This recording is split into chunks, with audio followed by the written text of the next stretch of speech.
muitas pessoas vieram com relato de depressão, de um sentimento de, gente, olha, se existe uma morte triste, eu até arriscaria dizer, talvez a pior morte é a morte em vida, porque é uma morte que você continua com os seus 5 sentidos, quiçá 6, 7, né? Porque tem a galera que tem o 7º sentido, e só que você está no corpo, você está aqui, você precisa levantar, você tem todas as atribulações que um ser humano aqui no planeta Terra tem, só que a impressão que você tem é que a sua alma está lá, ó, muito, muito, muito distante de você. Parece que não tem mais conexão. Aquele corpo parece ser um corpo robótico. A pessoa continua ali, mas ela já morreu, ela já foi. A notícia boa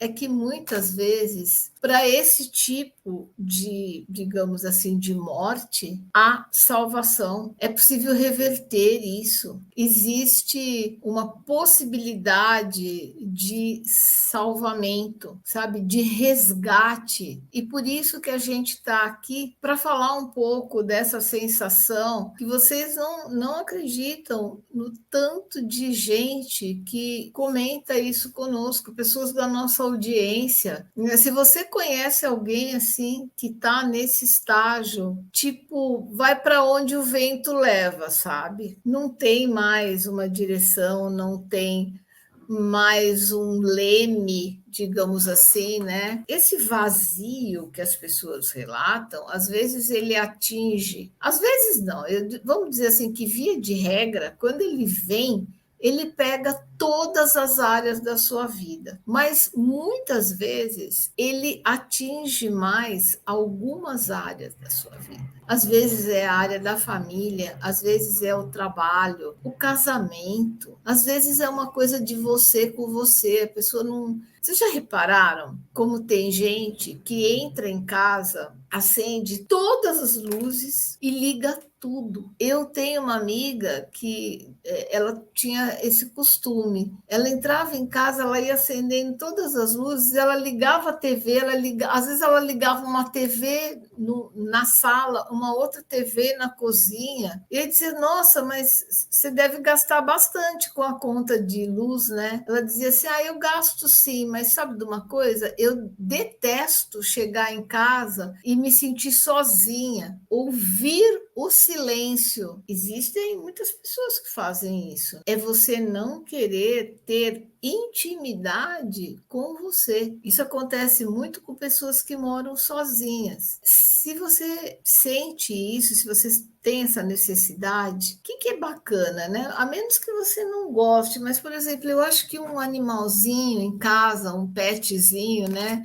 Nossa, quando a gente chega em casa, a gente já sente o quanto a gente é importante para alguém. E isso vai aumentando muito os nossos valores profundos. Por que muitas pessoas sentem esse vazio na alma? Então, vejam o que eu acabei de falar para vocês. São pessoas que não querem olhar para dentro, elas têm medo delas, elas têm medo da alma delas, elas têm medo de olhar para elas. Por isso, a questão de chegar em casa e fazer um monte de barulho, porque a impressão que dá é que com esse barulho externo eu não consigo parar e fazer uma reunião comigo, sabe? Eu não consigo ter uma conversa comigo, eu não consigo me centrar. A conversa que você tem com você é uma conversa que você tem com a sua alma. Coloca isso na sua cabeça. A sua alma fala com você e Deus, na verdade, fala com a nossa alma. Tanto que as pessoas falam, né, que quando você ora, você está falando com Deus. E quando você está em estado meditativo, quando você está meditando, e olha, abrindo uns parênteses, Quando a gente medita, não significa apenas estar parado num lugar, né, fazendo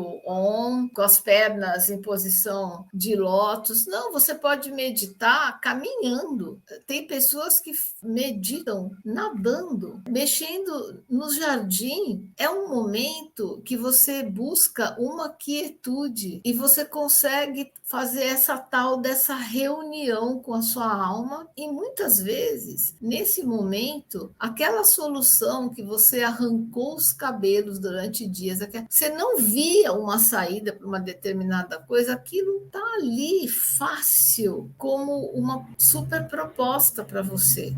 Então, é super importante você ter contato com você. Acontece que as pessoas que sentem esse vazio, elas não têm, elas começam a se negar a ter, elas buscam soluções rápidas, muitas vezes mentirosas, inclusive, e superficiais. Começa a pensar se você conhece alguém que esteja numa situação assim. E a pessoa parece que nunca está bem. Ela deixa transparecer isso. Ela perde o viço, ela perde a cor, ela começa a ficar com muito mais cara de morta do que de viva. Essa é a verdade. Os olhos, gente, os olhos contam muito. Dizem, né, os poetas que os olhos são o espelho da alma. O olho de quem está nesse estado, ele cria uma opacidade, ele fica opaco, como se a pessoa não trocasse mais com o olhar. E não é muito raro que numa condição dessa as pessoas manifestem uma catarata nos olhos, porque a catarata é uma película que não deixa você, não permite que você tenha nitidez, você começa a não ver mais as coisas do jeito que elas de fato são. E vocês sabem que toda doença, toda enfermidade, quando ela se manifesta no corpo físico, ela já vem, ó, o emocional. Olha, tem manifestações no físico que vêm de outras vidas. Vocês sabem disso. Agora, imagine uma pessoa que não quer ver mais nada, não, pelo amor de Deus. Eu não estou para ninguém, eu não quero ir para lugar nenhum, eu não quero sair daqui. Existe gente que se coloca numa posição fetal e, se pudesse, voltaria para o útero da mãe. Não quer mais viver. É a negação da vida mesmo. Por isso que eu digo, é a pior morte que existe. Quando você ainda tem o seu CPF funcionando, seu RG, você está vivo, você respira, paga impostos, condomínio, aluguel, contas, né, boletos, só que você não está vivo, você está morta. A cura para esse vazio chama-se autoconhecimento. Como é que você quer lidar com você se você não se conhece e também morre de medo de se conhecer? Então, o autoconhecimento faz a pessoa, sabe esse vício que eu falei que a pessoa vai perdendo, esse frescor que os vivos têm, ela começa a recuperar isso. E aí, esse momento é maravilhoso, porque você começa a se ver, se compreender através dos números. E não tem nada melhor do que a gente descobrir quem a gente é, como a gente funciona, né? A gente compra um moedor de café. Tem um moedor de café, ele moe o grão grosso, fino. E o medo, né, que a gente tem, mas eu vou botar minha mão aí dentro, se esse negócio moer minha mão e não sei o quê. Então, a primeira coisa que você faz, você vai pegar o manual. Você vai pegar o manual daquilo e falar, peraí, deixa eu ver. Enquanto você não faz isso, sei lá, pode ser um multiprocessador, uma air fryer. Enquanto você não entende como que o negócio funciona, você fala assim, vou botar minhas batatinhas lá dentro, né? Vai que não dá certo. Agora você vive 50, 60, 80 anos com você sem saber como você funciona, sem saber o que você trouxe para essa vida, para que você está aqui. aqui, caramba, sabe? Eu vejo minhas alunas, todas elas passaram por esse processo, muitas com um vazio profundo, uma verdadeira cratera no peito, o buraco da gente, que a gente cai dentro dele, e não é um processo consciente, né? Ninguém fala assim, deixa eu abrir uma caixa de bis e comer ela inteirinha, porque eu tô com um buraco no peito e eu quero tampar esse buraco com alguma coisa. Ninguém fala isso conscientemente. Mas me conta se não é assim que a coisa funciona. A gente vai buscar isso no externo. A gente acha que ir na loja e sair de lá com uma sacolinha na mão, tô tão feliz. Nossa, como eu queria essa calça. Beleza. Para alguns essa felicidade dura 30 minutos, para outros talvez um pouco mais, um pouco menos. Ela é efêmera. Do jeito que ela vem, o preenchimento no buraco parece que é feito com pozinho, sabe? Pozinho, que daí vem e fala assim, acabou, saiu tudo já. Outras pessoas vão até para compulsões, inclusive por compras, por comida, bebida, sexo, droga, tudo que é consumido exageradamente. O problema é o tanto que isso acontece e para quê. Enquanto eu estou fazendo isso para preencher o meu buraco, eu não chego em lugar nenhum. Então a gente precisa começar a se conhecer e nesse aspecto os números nos ajudam muito, porque quando a gente sabe como a gente funciona, a coisa já começa a mudar de sentido, né? de conduta. Então, tudo que aparece, ela se agarra e nada disso faz sentido, vai resolver o problema, a menos que seja algo que faça com que ela se junte a ela, se junte à alma dela. Uma coisa que faz isso é o autoconhecimento, é você aprender a lidar, porque, gente, o autodesconhecimento trava a gente. O autodesconhecimento, ele faz duas coisas. Ou a gente fica parada no mesmo lugar, como se a gente virasse uma pessoa de pedra, ou pior, a gente começa a ir para trás. O autodesconhecimento, ele nos traz essa angústia em relação ao significado da vida. E quando você se conhece, por exemplo, pela numerologia cabalística, você começa a descobrir os seus porquês. Isso te dá tanto poder, é o poder mesmo de você saber com quem você está lidando, por quê e como você pode resolver essas coisas. O vazio existencial, na verdade, é um vazio espiritual. Então, alma tem a ver com essência. Para você começar a curar a sua alma, você precisa descobrir quais são os seus valores essenciais.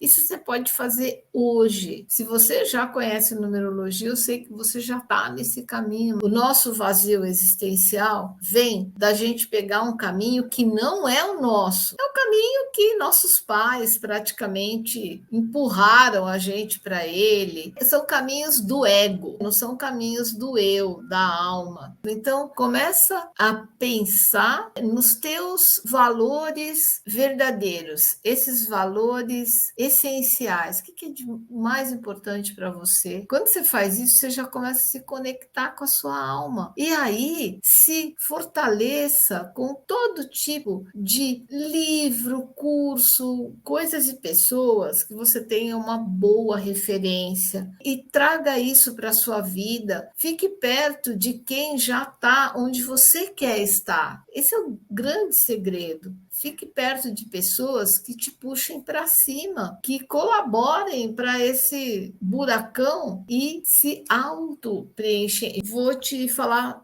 7 coisas, porque 7 é um número sagrado, é um número sistêmico. Vai anotando aí. Primeira coisa é você se conectar com você. Começa a conversar com você, faz reunião com você. Encontre o seu propósito. Começa a pensar nisso. Bom, agora eu já sei quais são os meus valores essenciais. Depois disso, eu começo a pensar o que eu vim fazer aqui. Se você conhecer o seu número de destino na numerologia, você já está encontrando o seu propósito. 3. seja grato ou grata. Tenha gratidão no seu coração por tudo. Acordou, respirou, gratidão. Tem uma comida para colocar no prato, gratidão. Tem uma água limpa para beber, tudo, gratidão, gratidão vai. Outra coisa, tenha positividade. Para de ser aquela pessoa nefasta que só fala de coisa ruim, de notícia ruim. Olha para o que está acontecendo de bom, sorriso de criança, flores, os alimentos.